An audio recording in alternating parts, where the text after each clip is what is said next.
Welcome to Real Stories MKE, brought to you as part of X-Fabula's mission to connect Milwaukee through real stories.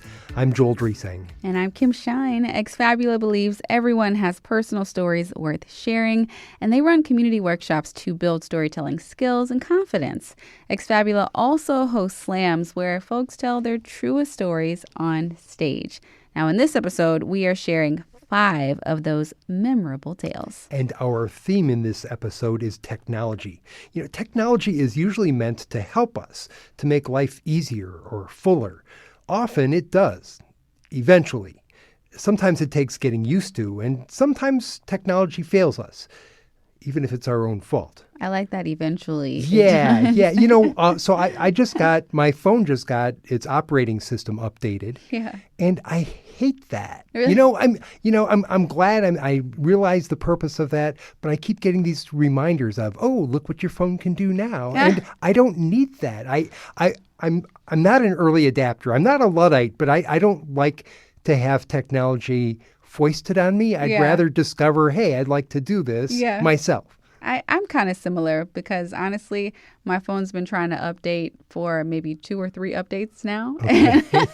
And I need to delete some stuff. And, I'm just chill. I'm chill with the old version. I'm okay for now. All right. I'll change eventually. Eventually. Yeah, it's a good word.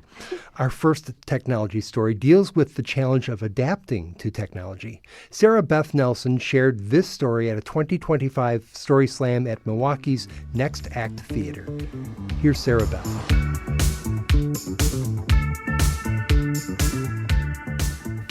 The first time that I was in a public restroom where they had one of those toilets that did both the automatic flush and the big and little flush, I thought, oh, okay. And then I thought, wait, how does it know? And so after I had finished doing my business and it flushed, I read the fine print under the sensor, and it said that it judged based on time. And so my worst fears were realized. Not only was somebody paying attention to how long I was in the bathroom and making assumptions about what I was doing, but it was our robot overlords. So let's just agree, toilets can be a little bit scary for everybody. But especially small children, right? And my 2 kids are teenagers now, but I remember the years when they were tiny. And there's a couple things you need to know about having a kid who's potty training or a kid who is potty trained but still sort of a small child. When they say they need to use the bathroom, you get them to a bathroom because there's often not a lot of time in between I need to go and it's too late. And the other thing is that toilets, most public toilets, are made for able-bodied adults. And at home, you can create some accommodations to make the toilet easier for a child to use. But out in public, a child is balancing on a cliff over a whirlpool. So it's quite frightening. So there was one day, my family and I, we were living in Chapel Hill, North Carolina at the time. My kids were about 2 and 4 years old. I had taken them out on some errands. We went to this store. It was kind of a crafty store, and there we were shopping for mittens. It was like now. It was starting to get colder outside. And we found some really cute knit mittens, nice and warm. Came out of the store, and Virginia, my 4-year-old, said, I need to go potty. And I said, okay. So I'm looking around. It's like a 15, 20-minute drive home. That's too long. But a couple doors down, there's the Whole Foods. I said, okay, the Whole Foods has a public bathroom. We'll be able to go to the bathroom in there. We start walking down the sidewalk, and as we're walking, she's going slower and slower. Doesn't the Whole Foods have an automatic flush toilet? And now I knew full well that the Whole Foods did have an automatic flush toilet, but I didn't want to have that conversation on the sidewalk. And so I said, I don't know, I don't remember. Let's just get in there and then we'll figure it out. And so automatic flush toilets are especially scary for small children because the sensors don't sense them very well. So it will just all of a sudden flush in the middle of while they're trying to use the bathroom. So I managed to get my kids into the Whole Foods, into the bathroom, and then she's going slower and slower, and the big stall is open. There's somebody in the smaller stall, and she's going, I don't know, it has an automatic flush. I don't want to use the automatic. I'm okay. I can wait until we get home. And so now I really want her to use the bathroom, and I'm embarrassed that somebody is witnessing this difficult parenting moment. And then that stall flushes, and the woman comes out, and she kind of smiles, and I kind of smile back, and she goes over to the sink, and then she hesitates and turns around, and I'm thinking, oh no, I do not want this stranger to get involved in this difficult parenting moment. But she came over and she said, the kids that I nanny for are also scared of automatic flush toilets. Let me show you something. She went in the big stall and she tore off a strip of toilet paper and hung it over the sensor. And then she came back out and she started washing her hands, and I shoved my kids in the big stall and I said, look, it can't see you, it's not gonna flush, it's gonna be fine. And finally convinced Virginia to get up on the toilet, and it worked. It did not flush while she was going. She was able to get up off the toilet. It didn't flush until I took the toilet paper off of it and dropped it in the bowl. And what this meant was not only that we were able to use the toilet that day, but that we were able to use automatic flush toilets from then on, because we knew the trick of blindfolding them. And so although I may be afraid of my robot overlords seeing me in the bathroom, I was kind of grateful that stranger saw me in the bathroom and offered help instead of judgment. Thank you. That was Sarah Beth Nelson from an Ex-Fabulous Story Slam in October 2025. And we have an update from Sarah Beth. I love getting updates from our tellers. Me too. She says, after I told the story, someone else at the show said they were going to use the toilet blindfold trick with their kids. I'm delighted that I get to keep paying forward this helpful tip to other parents. And on the radio, perhaps it will reach even more souls in need. I really hope so. That was great. Now, one of the benefits of technology is how it can enhance our individual lives by making it easier to do things we find difficult.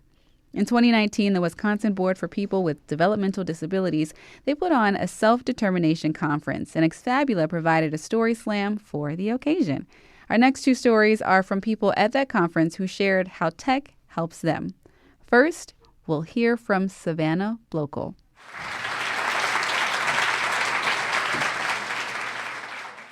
Okay, where do I begin? So, I'd say that my most meaningful introduction and use of technology has come from something called a Wacom tablet. I got my first one when I was, I think maybe 11 or 12. And it's something that I use to draw and create art. And that is one of my passions as someone on the autism spectrum is art. Technically, it's also one of my stims too, so instead of flapping my hands to self-regulate, I'll doodle little tiny drawings. And so what a Wacom tablet does for me is it helps with my hand-eye coordination, because it's a plastic slab, and you doodle on it while nothing shows up on it, and it shows up on a computer screen. And so it's been an outlet for me. And it's also been a great way to make money by selling my art while also indulging my passions. Thank you. That was Savannah Blokel. Next, we'll hear from Sydney Seelig, who shared her story at the same 2019 Self-Determination Conference. Sydney spoke with Exfabula volunteer Desiree Constantino.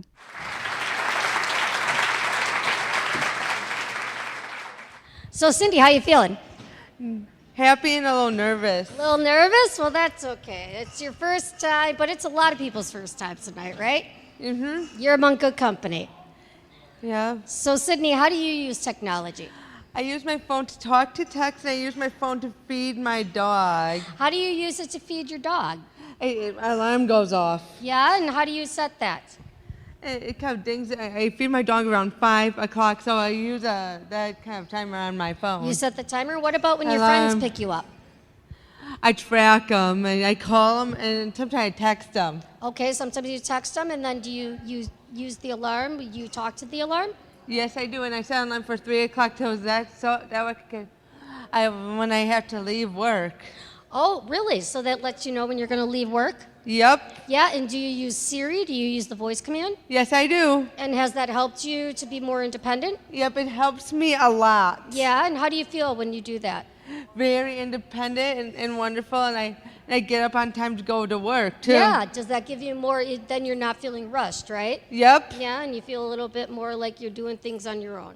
Yep, and I feel pretty independent, and sometimes I have my mom and my brother help me out, and my aunt. Yeah, and where do you work? News and Company. Really, and what do you do there? I run food and wipe down tables. Really, and how does that make you feel? Happy, independent, and sometimes I like running food more than... More the wipe tables? Yeah. Do you get to meet a lot of people there? Mm-hmm. Yeah, yeah. And I like to talk to the customers, too. Well, of course, that's the best part, right? Yep. Well, I'm glad that you could share with us. Anything else you want to say? Yeah. Yeah? Yeah? No? No. Anything else about your phone? What else do you like to do with it? I like to play Connected Dots when I'm bored. Okay, well, there you go. We all like to play with our phone when we're bored, right? Yep. All right. Thank you, Cindy. Everybody give a round of applause. Sydney, not Cindy. Sydney! Sydney! Sorry, that's my speech. Thank you. Now that was Sydney, not Cindy, Seelig. Our next story comes from Joel Mankowski, who tells us how the technology of a special alarm clock helped him right up until, well, I'll let him tell it. Joel shared his story in American Sign Language at the 2024 Ex Fabula Deaf Story Slam. The voice you'll hear is an ASL interpreter from Professional Interpreting Enterprise. Here's Joel.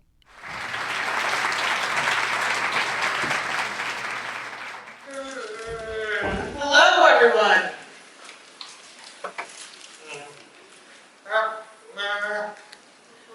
I'm going to share a visual story with you. A long time ago, it's probably about 40 years now, I was a student at Gallaudet University.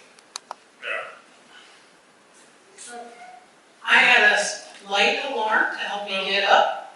I would set it every night. I hated it when it would vibrate to shake to wake me up. I didn't care for that, so I preferred the light. So that's the way that I set it up for myself to wake up every day. This particular semester, it was in the beginning, I had gone to my first classes, I signed up, went to the registration table, trying to find what was interesting, which class I liked, picked and choose. It was before the age of computers when you could hop around and click. So I had to look and pick and choose. I decided to pick a physical education class. I was looking through a list of options for catalog. They had basketball that was closed. They had rowing that was closed. I then looked, and the last one that was left was racquetball.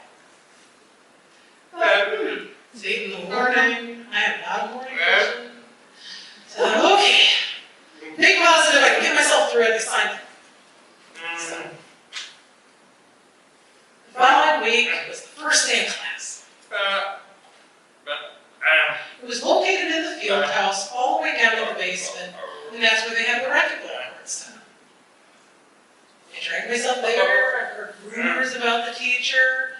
One of the strictest teachers on campus regarding being late and absences. If you had three absences, they'd give you an F. That was it. Game over. So his name was very well known. High reputation for failing people. So I was like, okay, racquetball, I can do this, I'm going to stay positive. So, I played throughout the semester. Got through August, September, and then I realized I like to sleep in. I had my first late experience, and I was like, oh, I'll be okay, I can get through it. Sometimes you miss things, you stay up all night, you're studying.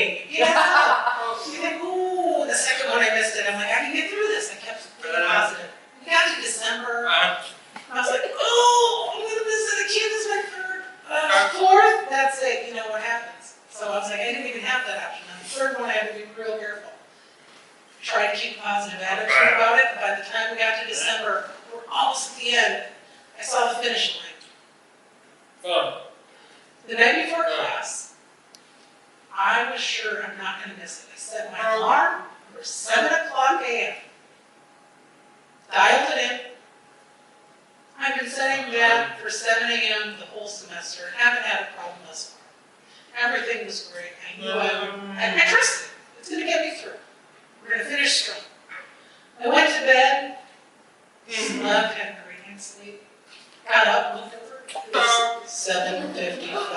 I was in a tizzy. I was frazzled. I'm in my PJs. I was like, forget it. Put on my shorts and socks, got outside, was running as fast as I could. Good, got all the way downstairs. I ran out from the 5th floor, looked around. I was like, oh, forget it. I'm just going to keep running. And I ran all the way to the field house, breathing heavy, trying to get through. Got in there, started going down the stairs to the basement. And then I fell. And the first teacher's like, oh, Joel, where are you? I'm like, I'm here. Breathing heavy. I swear I made it. So I got up, I felt good. I made it. The teacher said, are you okay? I'm like, oh, yeah, I'm fine. I made it. We all laughed about it. It was good. Like, practical got through, and I was like, thinking, I set my alarm. What happened? What went wrong? So I left, and I was heading back to my dorm. Went all the way back up to the 5th floor of my room. Looked at the alarm, trying to figure out what could be wrong. 7 o'clock p.m. That's what did it. Technology, of course. You always have to be careful in your life. Make sure you set the right time, or it's going to get you in trouble, right? So that was my experience. Thank you.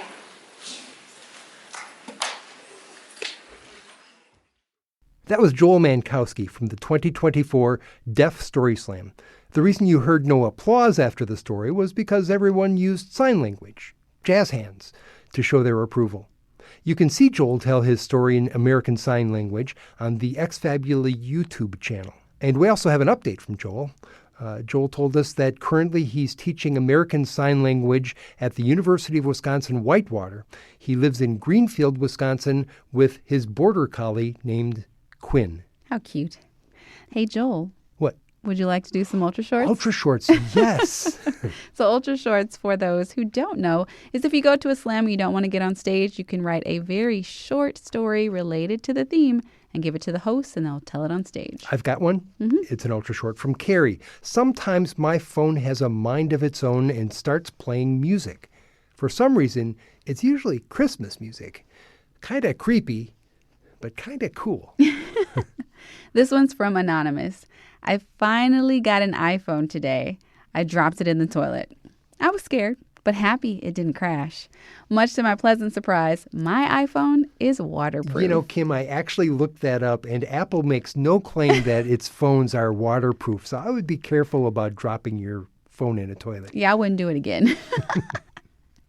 Here's an Ultra Short from Adam. I'm teaching my mom about computers. I showed her copy and paste. Mind blown. Control C and Control V. That's great. Now, our final tech story comes from Mark Weinberg. Mark provides a before story on technology. He tells about a tech that helps him now by recalling what his life was like before technology existed. This is from a 2024 Exfabulous Story Slam with the theme Lost. Here's Mark.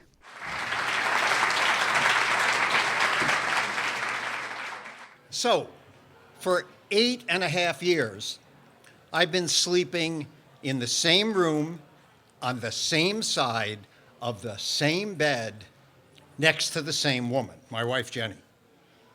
8 years, 8.5 years. Jenny was having some difficulty sleeping, so we decided to make the room pitch black. Covered all the LEDs and the appliances and the clocks, pulled the curtains tight, and went to bed. Late that night, early in the morning, I got up to go to the bathroom.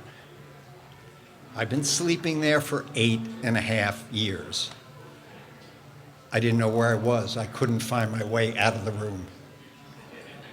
You see, I have something called DTD. Close enough, thank you. Developmental topographical disorientation. It means that I can't create a cognitive map of space and keep it in my head. It affects my, and this is a real word, wayfinding abilities. So normally I'm just confused. I get around, I navigate by what I see, buildings I know, by landmarks, by habit. If I know how to get from home to A and home to B, and I have to go from A to B, I just go home first. It gets me there. I always leave a building by the same door I went in, because otherwise I don't know where my car is.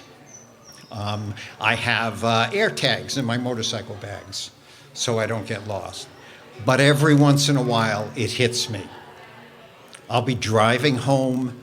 I've driven this road 1,000 times coming home from work, and suddenly I don't know where I am. I taught in a small college for 17 years. At least once or twice a year, walking across campus to teach a class, I didn't know where the building was. I have these episodes, but for the most part, I get by. As you can imagine, my very best friend in the whole world is Siri on my GPS. But I've lived through a time when there was no Siri. So before Siri time, I was on my way to give the most important workshop of my life. It had taken months to organize. 20 teachers were coming, and if they liked what I did, there was a significant chance that I'd become a teaching artist at MPS, Jenny and I. And it was really important, something I really wanted. I had driven to the building the day before, so I knew where everything was. Everything was set up. So there I was, 7:30 in the morning, hopelessly lost. I had no idea how to get to where I had to go. I went into an absolute panic. I called Jenny, and in the calmest voice I could, I said, "I'm lost." She said, "Well, where are you?" I said, "I'm lost. I don't know where I am." So I drove very slowly down the street and read every street sign to her as I went. She figured out where I was, and then, just like Siri does for me now, talked me through turn by turn until I got to the workshop. I got there on time, gave the workshop, and got the job, by the way. And as I left the car and headed into the building, she gave me the advice she thought would really help me get by. She said, "Remember, in Milwaukee, the lake is always to the east." About 3 months later, I had gotten a GPS. I don't know if you remember, you used to have to rent it and pay for it by the month, but I had it on my phone. And I was dropping a friend off at a hotel in Minneapolis. I gave my phone to another friend, and I taught him how to program it in so that he could get our location so we could go back to where we were, to our hotel. And I said, "I'm just going to go down this way because I know this is where we start." The first thing I heard when he got the phone programmed was, "Make the next available U-turn." I was going in completely the wrong direction. So I have learned over the years never to trust my sense of direction, never to assume where I go, where I'm going to go. But the third thing that I do know is that the lake is always on the east. The unfortunate thing is, I can't see the lake from here. Thank you.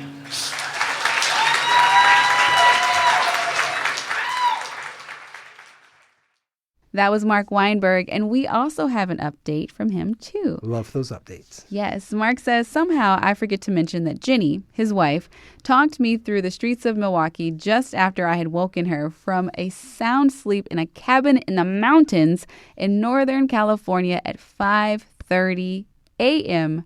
her time." Yes, Mark, you need to acknowledge that. Hey, Kim, how about some more ultra shorts? Yeah. I've got one here from Anonymous. Even though my school's art program was very underfunded, my music instructor managed to open a music technology class and taught production. Years later, I'm learning to master my production skills and create art for my community. Like that. This one is from Dominique Boyce. Dominique says, I'm a single mother of one son, and I try to stay strong for the both of us because it's hard raising a child by myself and on my own. We come to the library so I can get on the computer and let him enjoy watching things on YouTube. He likes cars and animals. Here's one from Anonymous. For a long time, I thought libraries were about books and movies. There, I can record music and mess with film equipment.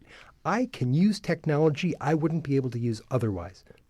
Libraries provide the tools that can lead us, if we choose, to a more radical democracy. I totally agree. I love the library. Me too. Everywhere I go, I get a new library card. Oh, great. I have one from Bad Girl. Bad Girl says, back in the 70s, no cell phones, no caller ID. I thought it was exciting to have 5 boyfriends. I kept a notebook under the phone with messages, alibis, to give each of the different boyfriends. My roommates were my partners in crime. See how technology has messed that up? I know. So true. I've got another ultra short from Anonymous. This actually was translated from Spanish. We arrived to New York from Bogota more than 40 years ago. Parents, 6 kids, and 60 records of music from our homeland.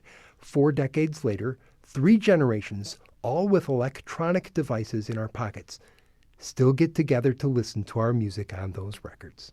I love that. That's nice, yes.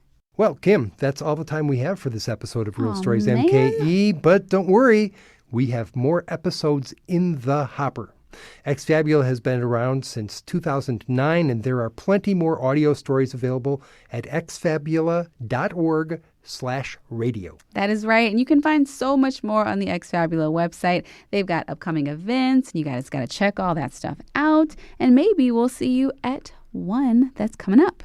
Maybe you'll tell us a story, too. You can also connect with Exfabula on Facebook and Instagram and keep up with this podcast, Real Stories MKE, wherever you listen.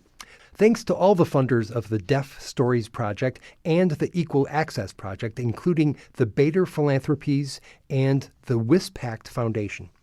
Thanks also to everyone who makes this program possible, including Exfabula staff, the storytellers, producer Jasmine Gonzalez, and our technology honcho, audio engineer Sam Woods. I really like that title. We're going to give that to you now, Sam. Thank you. I think he likes it. All right, for Real Stories MKE, I'm Kim Shine. And I'm Joel Dresang. Remember, everybody has stories worth telling. Start sharing yours.